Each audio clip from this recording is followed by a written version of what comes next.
Nasıl küfür ediyorlar?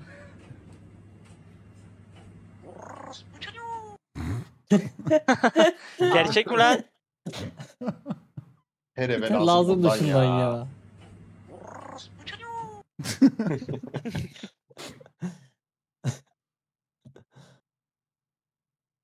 Bak, yuvanı dağıtırım.